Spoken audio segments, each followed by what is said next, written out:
What's up, everybody? We are finally back for another year. We have had a very slow spring here in Minnesota. So if you guys watched last year, you will know that I absolutely destroyed my front lawn to start real mowing again. After I did that first video, I ended up getting super burnt out after a full year of videos and didn't really update anybody. But everything did bounce back really awesome. And I ended up loving going back to real mowing. The lawn looked like it used to look. Now, if we take a look at the lawn, we are finally just now coming out of dormancy, and you'll notice a lot of vole damage this year. Up by the road, the grass is obviously a lot greener because it's getting a lot more heat from the concrete and the pavement out here, but we also have some vole damage up here. But we are finally getting some consistent warm weather, and you guys that watched last year, Kilo has gotten a lot bigger, huh, buddy? Yeah. Oh, and I was getting a little nervous that he was going to get bigger than he is, but I think he's full grown now. You'll see him a lot this year if you guys end up watching a lot of the channel. This is something new this year that I've never seen, and this was all completely yellow right here before the grass started coming out of dormancy. And I have a feeling it had something to do with the wind in this area, because this is like a wind tunnel basically. But this is the first time I've seen this year. I am not too worried because there is green in there still. All of this is going to fill in and come out of dormancy just fine. But it is kind of weird looking at that pattern that I've never seen before. Kilo, come on. If we take a look at the backyard, we have some good and some bad. Over here, this did very well coming out of winter. Over here, we had a lot of vole damage and mold damage, more vole damage here. And then we have Kilo pea spots. I'm gonna have to live with the pea spots. It was kind of hard potty training him. He was kind of stubborn. Yeah, boy. So I just want him to pee anywhere outside. I always said that I wanted my next dog to have a designated pee area so he didn't pee in the lawn, but that just didn't happen. And as long as he pees outside, I'm happy right now. Woo! Now, some of the bad news is over here in our plots. Now, you can see directly where all the perennial ryegrass plots were. This was Fireball Hat Trick, this is Dark 30, this is Dark Legend. And Minnesota winters are absolutely brutal on perennial ryegrass. This right here is our Thunderhead Tall Fescue, which is still kind of coming out of dormancy. This was the Night Shift Tall Fescue blend, and this was the 100% Kentucky Bluegrass. Once again, we had a pretty tough winter. Now, if you know anything about Minnesota winters, you know we're notoriously known for having brutal winters. It's super cold here, and last year was no different. And that's why a lot of this baby grass did not survive. I know a lot of places like in the Northeast, the Dark 30 came out absolutely awesome after winter. I'll show you a few comments that I've ran across. But perennial ryegrass in Minnesota is very tough to grow by itself just because of the winters. I mean, we're talking like -20, -30 for weeks straight last year. So that's always going to be a challenge, but Kentucky Bluegrass does do very well, and you can see how much darker it is over here compared to the normal lawn. And also, this area gets covered up with leaves that gets blown down from the fence and just kind of rests here. I mean, you can see some die off over here even from where leaves were all piled up. So the plots did not do that well coming out of winter, but the rest of the lawn has a little work to do because of the vole damage and mold damage, and it's very light green right now. We need to get some fertilizer on this thing. I've actually mowed a few times with the robot mower already, and this is already thickening up a lot better than the front because it is getting mowed, and it kind of forces the grass to go into grow mode once it feels like it's getting cut. The more you can mow early and often, the faster your grass is gonna come out of the winter and start looking better. Now, it's definitely not perfect by any means. It has a lot of work to do. We're gonna get onto that in the next couple of weeks, and hopefully lawn season is upon us now. Over on this side, you can tell it's doing a lot worse than the front yard coming out of dormancy. And a lot of that has to do with there was a lot of leaf cover over here and by the tree. Also, this area always gets stepped on during winter, so it's the last to come out of dormancy, and there is some die-off that happens because everyone walks around that corner, crushes everything all winter. This is always the last to come out of dormancy. It will bounce back. I am not worried one bit. And if it doesn't for some reason, we can always overseed and get it back into tip-top shape. If you're wondering what this project is over here, we are installing a Pro Dunk basketball hoop for the boys. So we just poured the concrete yesterday, and the boys have to wait a week before we can actually install the hoop. They are not happy about that. The reason I went with the Pro Dunk hoop is because it has a lifetime warranty on dunking. I have 3 young boys, and I figure they're gonna be trying to rip this thing out of the ground basically with all the dunking that's gonna go on, because you can lower it down to 5.5 feet, plus friends coming over. Whoa! I figured, hey, if we're gonna invest in a nice basketball hoop, let's get one with a lifetime warranty in case anything happens with 3 crazy young boys. Help me! Help me! So unfortunately for the front yard, it's still just too short to even mow it yet. It's not really growing. So what we're gonna do today is give it a pop of nitrogen. I'm not gonna go a full rate on it. I'll probably do a half rate of dark matter ammonium sulfate. Really try to get this thing to bounce up and kind of wake up. And that's the plan for today. We're not gonna mow or anything. Do wanna show you guys this over here. It's kind of hard to tell on camera, but there's some light yellow spots. And all of this is Poa trivialis. And it only exists in this corner over here. And I noticed it popping up a few years ago, and I was being stubborn and didn't want to kill off little spots of the lawn because I didn't want it to look bad. Well, in hindsight, it now has turned into a huge problem, and now I'm gonna have to kill off more. My plan is to basically kill off this entire corner just to get rid of this Poa and then reseed. The reason I haven't killed this entire corner earlier is because I didn't have the exact blend of grass seed to put in my front yard to match it, and I was worried about it looking mismatched over here by bringing in different cultivars and things like that. But the good news is I have finally got all of the grass seed cultivars I put in my front lawn exactly, and we're actually going to be selling that as our Kentucky bluegrass mix going forward. So what I'm going to do is kill off that corner, plant new Kentucky bluegrass over there with the exact cultivars that are in the front lawn, and hopefully everything matches. It won't match perfect because young grass and older grass look different, but at least it's the same type of grass, and eventually it will look the same. If you guys are interested in the exact lawn that I have in this front yard, it is finally going to be available for you guys to actually buy. I've had hundreds and hundreds of emails asking me what cultivars are in my front yard and where they can get it at. It was a custom mix that I made by myself 4 or 5 years ago, and now it is finally going to be available to the public so you guys can have the exact same front lawn as me. Obviously it looks like crap right now, but as you see in all this videos that I'm showing,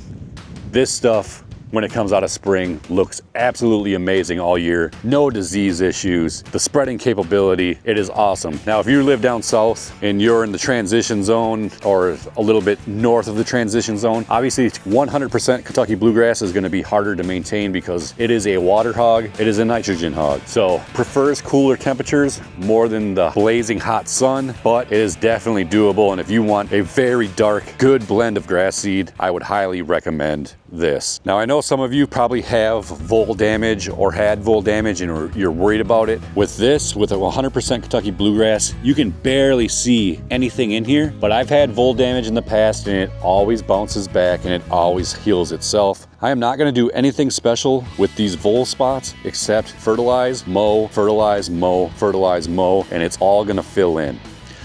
Look how deep these crevices are from the voles eating it all the way down.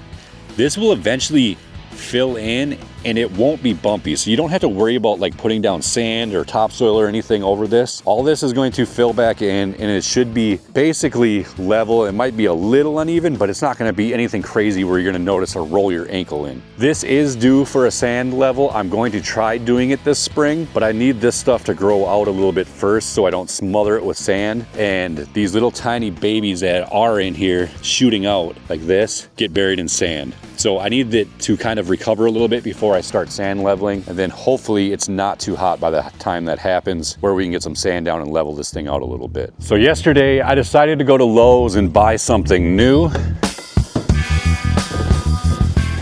And what I went and bought is this Scott's Elite spreader. So the reason I bought this is earlier this year I went down to Iowa to make a video at my buddy Sam's house. He has one of these spreaders and I thought it was absolutely amazing when I used it. What I usually use is this old Yardworks one, and it has the hollow wheels, but this one does not make the striped lines like some of those Scott spreaders do. I am absolutely 100% against Scott spreaders in most cases, but I think they did a good job on this one, unless something was completely different with his. I think this is a very good spreader. This has been my trusty go-to. I've used the Echo, I've used an Anderson spreader, I've used a ton of different spreaders, and I end up hating them all. I always come back and go to this one, but the hopper's not that big, and the spread pattern's not that big. It's just, it was time to upgrade. But I've been very picky on what spreaders I use. We're gonna hope this one does the job, even though I really hate everything that Scott stands for, their spreader technology. I don't know how the hell you can make the same spreader with the same problems year after year after year and not change it for the homeowners that when you know there's a problem. So I kind of am kicking myself for supporting them by buying this, but at the same time, this is the best spreader I have personally used that I like other than this one. So we're gonna put this together and then we're gonna put down some dark matter. And this is not sponsored by any means. Like I said, me and Scott's, I have a big issue with them. I'm kind of not happy with myself supporting them. What did I do? This is not a sponsored video. This is 100% bought with my own money.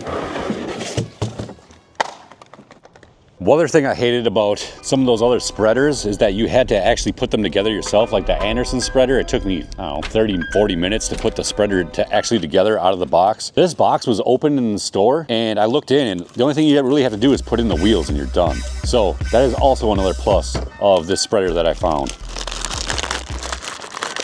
You a lawn dog? It's pretty awesome that he's just taking over where Emmett left off. So I was kind of worried he wasn't gonna want to be a lawn dog because he ran away every single time he heard a loud noise when he was a puppy, but he loves being out here now. Oh shoot.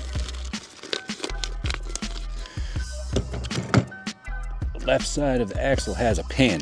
Okay, washers. Accidentally ripped the instructions.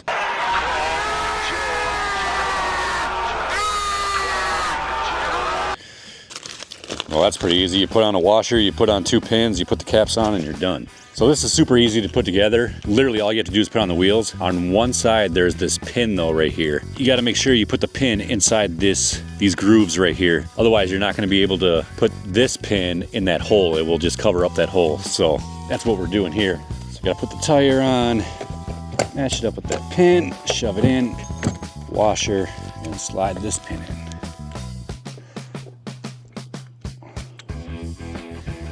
Go bend it.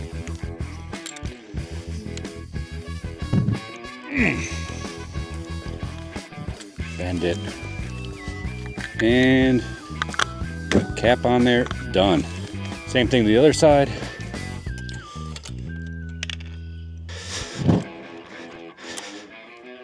All right, this one's a little tougher to get in. Had it once. There we go.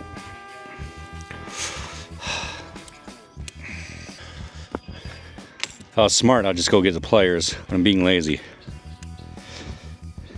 All right, pliers time.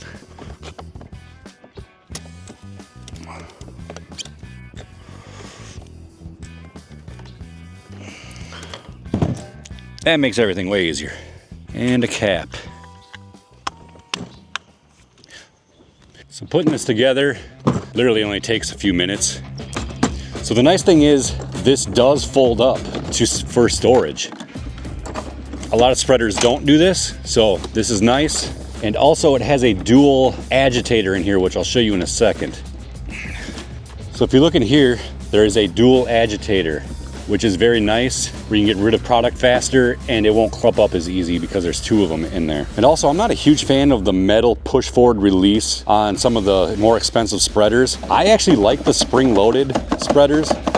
I don't know why, maybe I'm just a simple person. Just makes things easier for me. But this obviously is the spring-loaded version, which I like. And this also has an edge guard as well, which I want more because I'm sick of spraying fertilizer all over my driveway. So overall, $186, a little on the spendy side, but you're not gonna get those streaks because this does have rubber wheels. These wheels are pure rubber, there's no air in them. So you will never have a flat tire or anything like that. Fertilizer is not gonna get caught in them. Hopefully we're gonna have much better luck with this than other Scott spreaders. It also says it has this smartphone holder where you slide your phone in right here and rubber band, which I think is completely useless. I'm here to tell you right now, we don't care. Let me tell you something. It is what it is.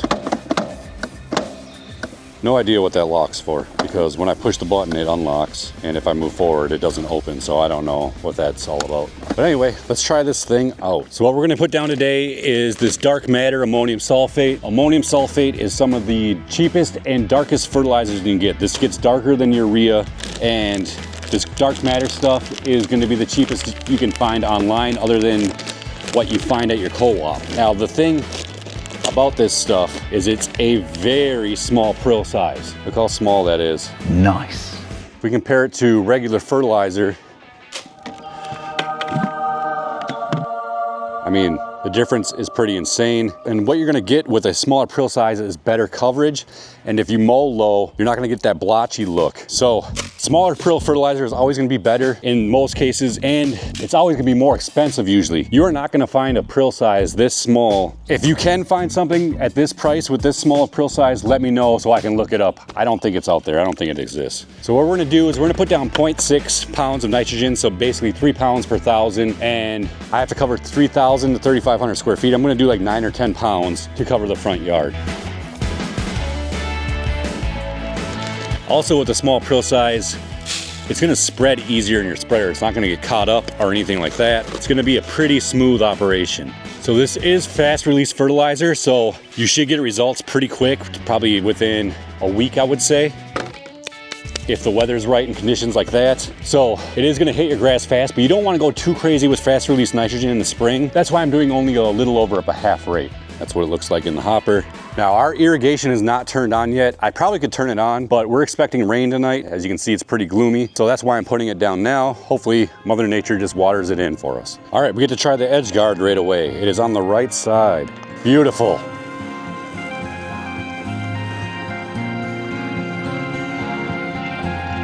Oh, don't like that though.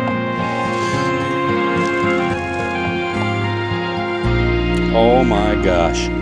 Jesus Christ.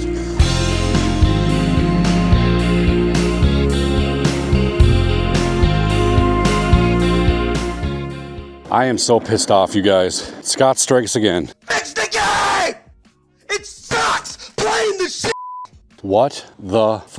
So when I just sat there, it literally dumped fertilizer out, and no matter what I did, it just kept coming out. So I had to just go over the lawn as fast as I could while it was just pouring out at a speed I didn't like. And now coverage is messed up. I don't know. I'm glad I went a half rate because there's gonna be spots that are hit way more than others and probably spots I didn't hit at all. This is crazy. Fuck you, Scots, man. Right when you think they actually got their shit together, they don't. I'm so sick of this company. They're trash! It was only coming out of this right side. It was just dumping, falling straight through.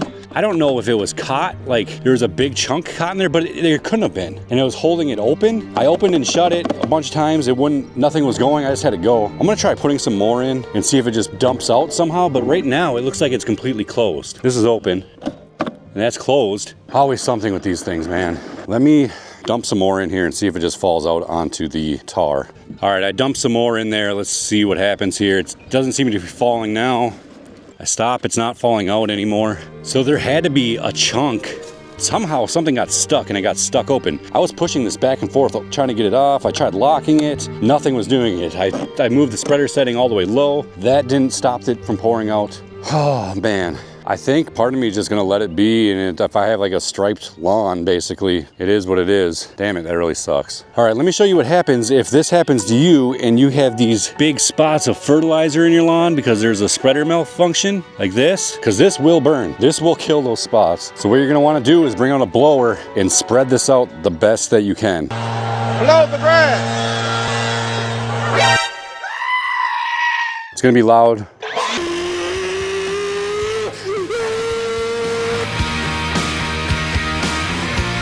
Well, that should be better. I don't see huge clumps anymore. We're just gonna have to live with whatever just happened on the lawn and we'll have to fix it. That is not how you wanna start the lawn season, let me tell you. Not fun. All right, let's try this again. It is not leaking this time. Let's see if I pull the trigger and it starts leaking, but kind of confident that it was just a fluke.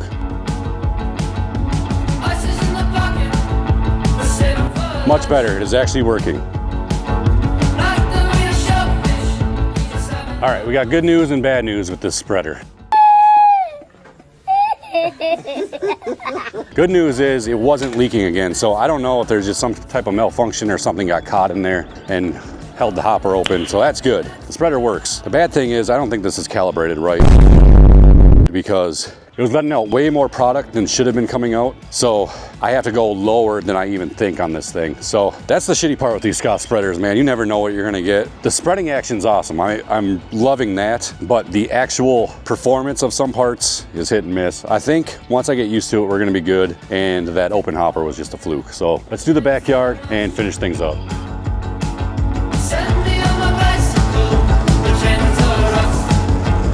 Do you see me f***ing laughing, mother? Holy shit, you gotta be kidding me. Did it again. I don't know what's going on. We cannot have that happen. All right, it did it again. This is not acceptable. Can't use this machine, so it's probably going back. I might have to go back to the old trusty plastic one.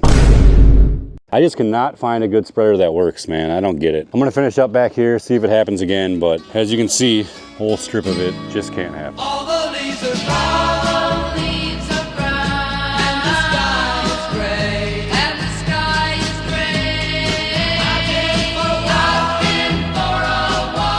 On a winter's day. On a winter's day. I've been safe and warm.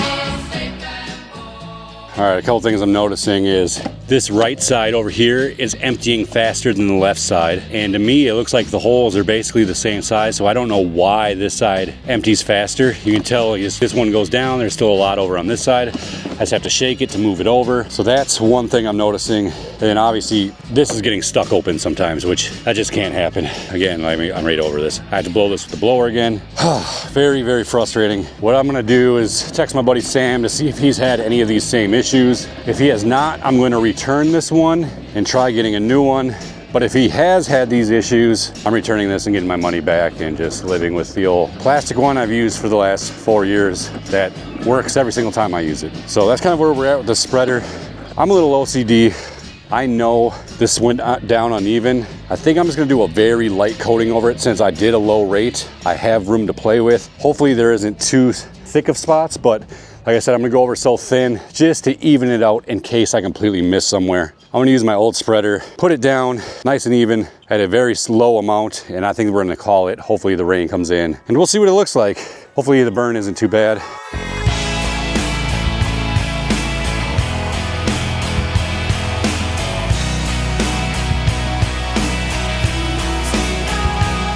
All right, perfect timing because it's just starting to sprinkle right now. I would say this Scott's mission so far has been a fail. This little cheap plastic spreader right down here did its job, no problems. What do they say? If it's not broke, don't fix it. I just wanted a bigger spread pattern, which the Scott's does, but I mean, it is what it is.